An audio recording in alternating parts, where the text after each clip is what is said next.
കലാഭവൻ നവാസ് എന്ന കലാകാരൻ ഈ ഭൂമിയോട് ഇവിടെ പറഞ്ഞിട്ട് 4 മാസം പിന്നിടുന്നു. വളരെ അപ്രതീക്ഷിതമായ ഒരു മരണവാർത്തയായിരുന്നു നടത്തിയത്. ഷൂട്ടിങ്ങിനിടെയായി പോയി നടനെ ചോറ്റാനിക്കരയിലെ ഹോട്ടൽ മുറിയിൽ മരിച്ച നിലയിൽ കണ്ടെത്തുകയായിരുന്നു. പ്രകമ്പനം എന്ന സിനിമയുടെ ഷൂട്ടിങ്ങിനായിരുന്നു ചോറ്റാനിക്കരയിൽ നവാസ് എത്തിയത്. ഹൃദയാഘാതമായിരുന്നു അദ്ദേഹത്തിൻ്റെ മരണകാരണം. 51കാരനായ നവാസ് ഫിറ്റ്നസ് വളരെയധികം പ്രാധാന്യം കൊടുത്തിരുന്ന വ്യക്തിയായിരുന്നു. ഭക്ഷണത്തിലും വ്യായാമത്തിലും എല്ലാം കൃത്യനിഷ്ഠത പാലിക്കുകയും ചെയ്തിരുന്നു.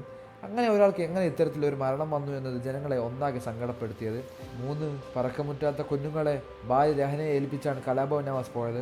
നടൻ്റെ വേർപാട് വാർത്തയെ പുറത്തു വന്നപ്പോൾ എല്ലാവരുടെയും മനസ്സിലേക്ക് ആദ്യം ഓടി വന്നത് രഹനയുടെയും മക്കളുടെയും മുഖമാണ്. നവാസ് എന്ന് പറഞ്ഞാൽ ജീവനാണ് 4 പേർക്കും. മാതൃകാ ദമ്പതികൾ എന്ന് വിശേഷിപ്പിക്കാവുന്ന തരത്തിൽ ദാമ്പത്യം നയിച്ചവരാണ് നവാസും രഹനയും. നവാസിൻ്റെ മരണശേഷം അദ്ദേഹത്തോടൊപ്പം ഉണ്ടായിരുന്ന മനോഹരമായ ഓർമ്മകളും വീഡിയോകളും എല്ലാം മക്കൾ ഈയിടെ സോഷ്യൽ മീഡിയയിൽ പങ്കുവയ്ക്കുകയുണ്ടായി. എന്നാൽ രഹനയുടെ അവസ്ഥ എന്താണെന്നതിനെക്കുറിച്ച് യാതൊരു വിവരവും ഉണ്ടായിരുന്നില്ല. വാപ്പച്ചിയുടെ മരണം അറിഞ്ഞ ശേഷം ഉമ്മച്ചി ആകെ തളർന്നു പോയിരുന്നു എന്നും ഒരുപാട് പേരുടെ പ്രാർത്ഥന കൊണ്ടാണ് ഇപ്പോൾ ഉമ്മച്ചി ജീവനോടെ ഇരിക്കുന്നത് എന്നും മക്കൾ ഒരിക്കൽ രഹനയെക്കുറിച്ച് എഴുതി പോസ്റ്റ് ചെയ്തത്. പ്രിയതമൻ്റെ വേർപാട് സംഭവിച്ചത് 4 മാസം പിന്നിടുന്ന സമയത്ത് ആദ്യമായി സോഷ്യൽ മീഡിയയിൽ ഒരു പോസ്റ്റുമായി എത്തിയിരിക്കുകയാണ് താരഭവൻ. നവാസിനോടൊപ്പമുള്ള വീഡിയോ പങ്കുവച്ച് രഹനയെക്കുറിച്ച് ഇങ്ങനെയാണ്: എന്നെ വിഷമത്തിലേക്ക് പോകാൻ പോലും അദ്ദേഹം അനുവദിച്ചില്ലായിരുന്നു എന്നായിരുന്നു രഹനയുടെ വാക്കുകൾ. ഒപ്പം മുമ്പൊരിക്കൽ നവാസിനോടൊപ്പം തന്നെ ബീച്ചിൽ പോയപ്പോൾ പകർത്തിയ വീഡിയോയും രഹന പങ്കിട്ടു. കടലിലെ തീയെണ്ണി ആലോചനകൾ മുങ്ങിമുക ആയിരിക്കുന്ന രഹനയുടെ അടുത്തേക്ക് മനോഹരമായ ഒരു പാട്ടും മോളി എത്തുന്ന നവാസിൻ്റെ വീഡിയോയിൽ കാണാം. ഉള്ളു പൊള്ളിക്കുന്ന രഹനയുടെ പോസ്റ്റ് ഇരുവരുടെയും ഫോളോവേഴ്സിനെയും കണ്ണുകൾ നയിപ്പിച്ചിരുന്നു. രഹന സന്തോഷത്തോടെ ഇരിക്കുമ്പോൾ അദ്ദേഹത്തിൻ്റെ ആത്മാവിന് സന്തോഷമുണ്ടാകും. എൻ്റെ ജീവിതം എടുത്തിട്ട് പാവം നവാസിക്ക ഇവിടെ ജീവിക്കാൻ വിടാമായിരുന്നു.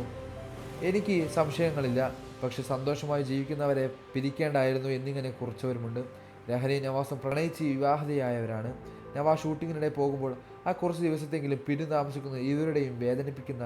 ദൂരത്തേക്ക് പോയാലും കഴിവതും വേഗം രഹനയുടെയും മക്കളുടെയും അടുത്ത് മടങ്ങിയെത്തുന്നതായിരുന്നു നവാസും. നവാസിനെ എപ്പോഴും കൺനിറയെ കണ്ടുകൊണ്ടും സംസാരിച്ചുകൊണ്ടും ഇരിക്കാനുള്ള ആഗ്രഹം മൂലം പകൽ തന്നെ രഹന ഉറങ്ങാൻ പോലും അനുവദിക്കില്ലായിരുന്നു എന്നാണ് നവാസ് ഒരിക്കൽ അനുഭവത്തിൽ പറഞ്ഞത്.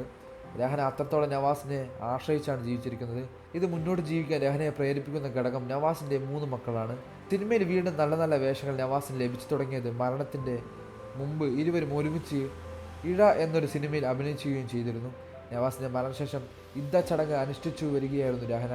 അതായത് പുറം ലോകവുമായി യാതൊരുവിധ ബന്ധവും രഹനയ്ക്ക് ഉണ്ടായിരിക്കില്ല.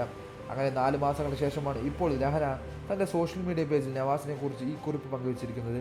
പഴയതെല്ലാം ഓർത്ത് വിഷമിക്കാതെ കുഞ്ഞുങ്ങൾക്ക് വേണ്ടി പുതിയൊരു ജീവിതം തുടങ്ങുന്നു രഹന എന്നാണ് പലരും രഹനയോട് പറയുന്നത്. കാരണം ഇനി നവാസ് ഇല്ല എന്ന സത്യം, മരണം അത് സത്യമാണ്. അത് രഹന മനസ്സിലാക്കിയേ പറ്റൂ.